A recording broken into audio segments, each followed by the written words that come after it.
Hello everyone, Tyler King here with a new episode of NuReview.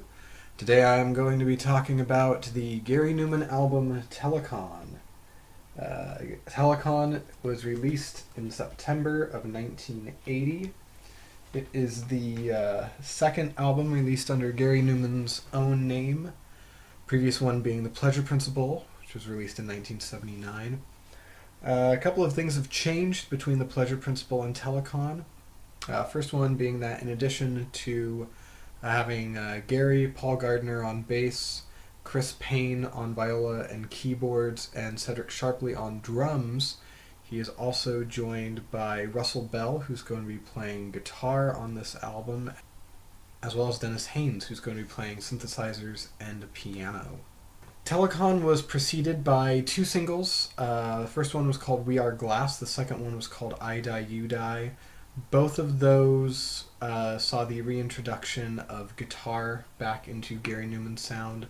Guitar was not on his previous album, The Pleasure Principle, at all. That album was all drums, bass, and keyboards and viola. So Telecon sees the reintroduction of that instrument into Gary Numan's sonic palette.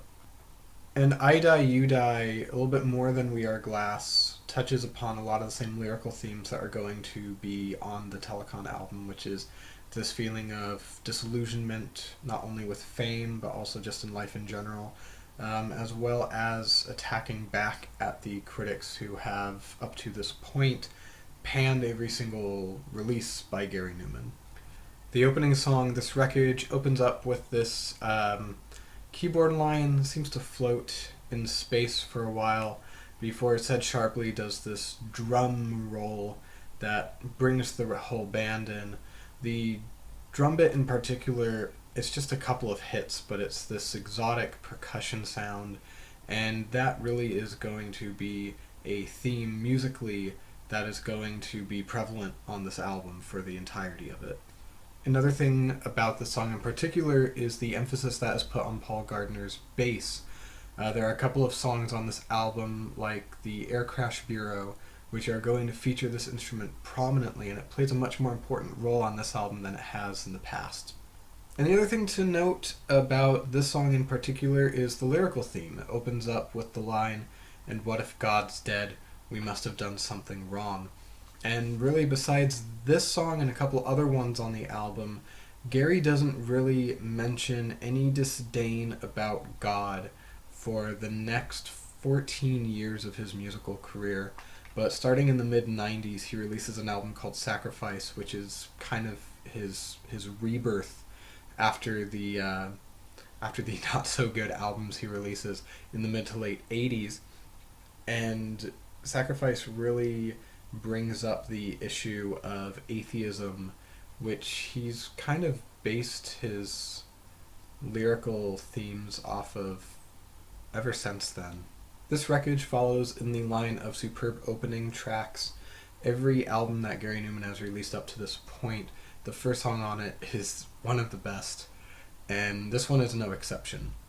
Musically, there's a lot of glistening instrumentation, and just the song as a whole really sets the stage for the rest of the album. And the album continues with the second song, the Aircrash Bureau.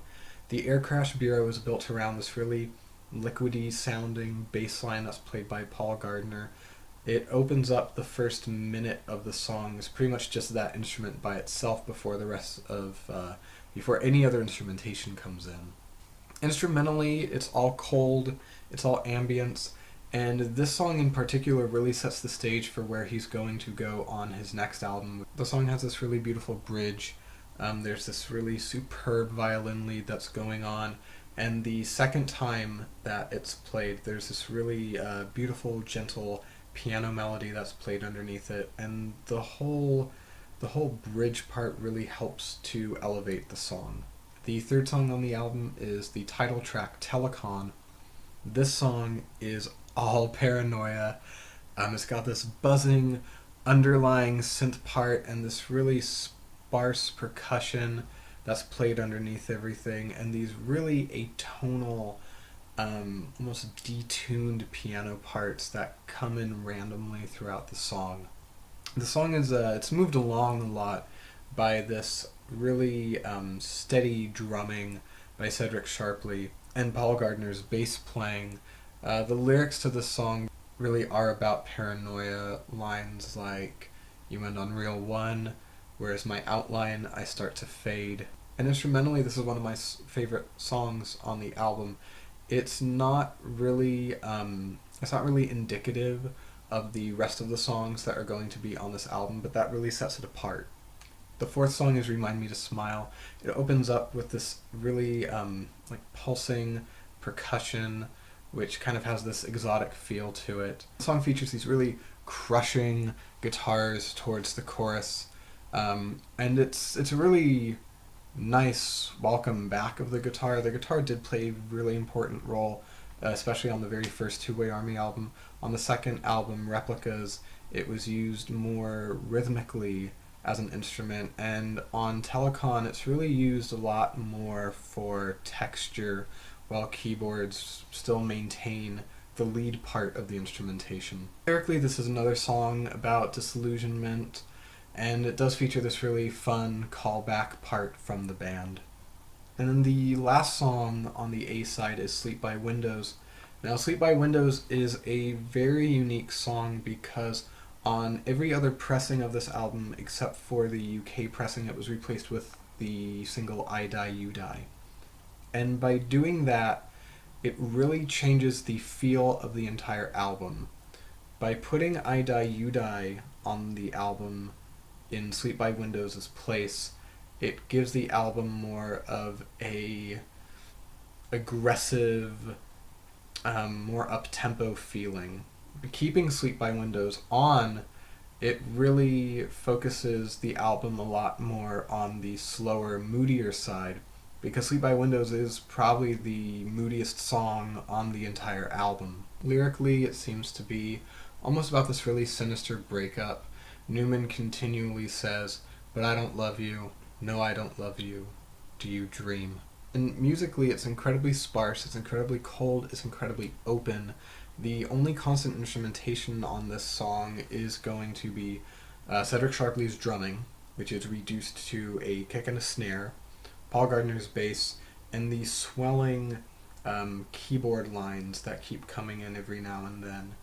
And towards the end of the song, the tempo changes, the song picks up, and all of the instruments really start coming together, and then it just dissolves into nothingness, and that's the end of the A side of Telecon.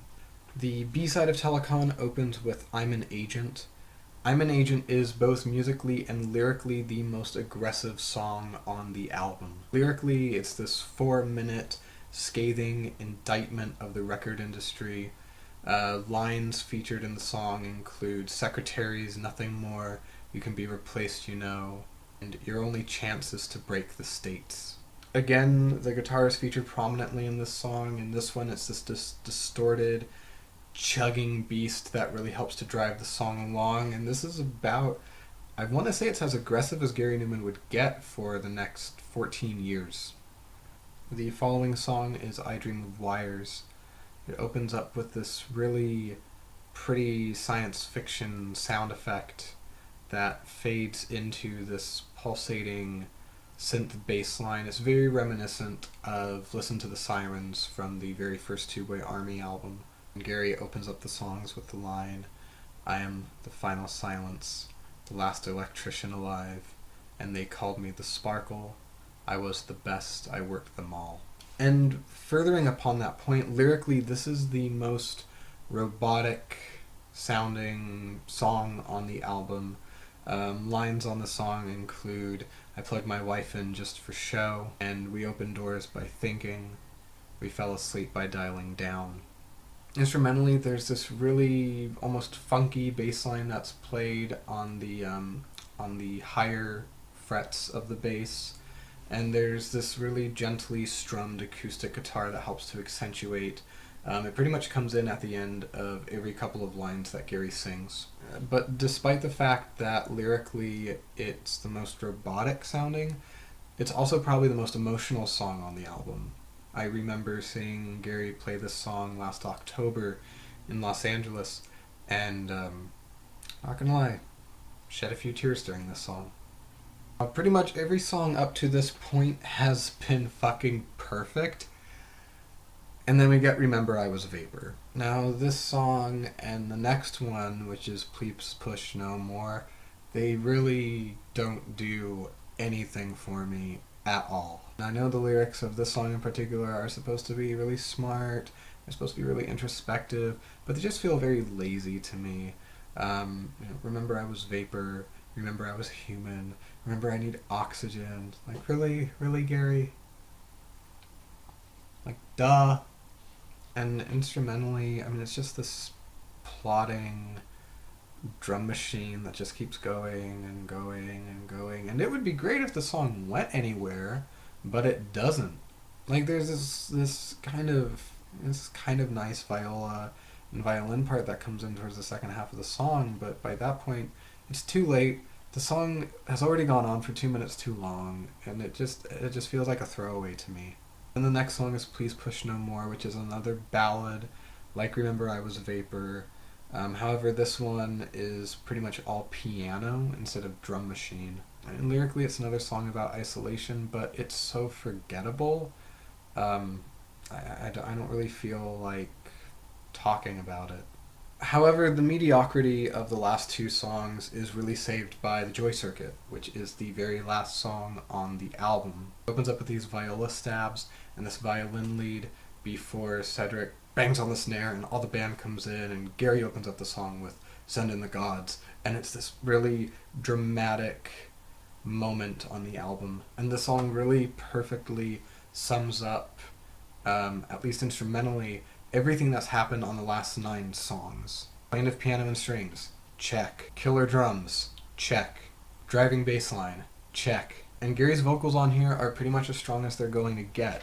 The last couple of lines that are uttered on the song, It's So Unusual, but all I find is a reason to die, they're uttered about 2 minutes into the song, which gives the song 3 minutes to build up into like this swelling crescendo of this shimmering instrumentation, these artificial instruments and these very natural instruments, these violins and violas and keyboards and bass and drums, and all just swells up before it all comes crashing down. And that's the Telecon album. I mean, this is Gary Numan's most emotional album. It's definitely his most autobiographical up to this point. And he lyrically is much more open with how he's feeling about things than he was on the last couple of albums. Very shortly after this album is released, he is going to announce his retirement from touring, which doesn't really last that long, but you are going to be able to hear that impact on his follow-up, which is Dance, which I am going to get to in my next review. Now, Telecon, to me, I did not consider myself a very big fan of up until about last year, despite being a Gary Numan fan for a number of years. And it really took seeing the album live to appreciate it a lot more than I already had. Favorite songs on the album are probably going to be See, and again, I mean, this is a really hard thing about Gary Numan's earlier albums, is that they're all so good, it is very hard to pick a favorite song from them. But if I had to pick it from Telecon, top 3 or 4 would probably be this Wreckage, Telecon, the title track, I'm an Agent, I Dream of Wires, and the Joy Circuit. Bottom 3, least favorite songs on the album are definitely going to be Please Push No More and Remember I Was Vapour. And, I mean, probably the Aircrash Bureau. It's not that I dislike that song, but compared to everything else, it's not as strong. And at the end of the day, this is as good as Gary Numan is going to get for a while. And a lot of people duck out after this album, and they don't really come back until 1994 or 1997. But they should, because there are some gems that are going to be coming up in Gary Numan's discography, particularly over the next few albums. But at the end of the day, I'm going to give Telecon a very strong 9 out of 10. So what did you think? Do you love Telecon? Do you hate Telecon? Is your favorite song Please Push No More? Is your least favorite song The Joy Circuit? Does this album remind you of a time in your life? Please leave your comments in the comment box below. I also kind of want to start doing album reviews in between every other Gary Numan album. So if you have an album that you want me to review, please let me know in the comment box. This is Tyler King, NuReview, Gary Numan Telecon, 9 out of 10.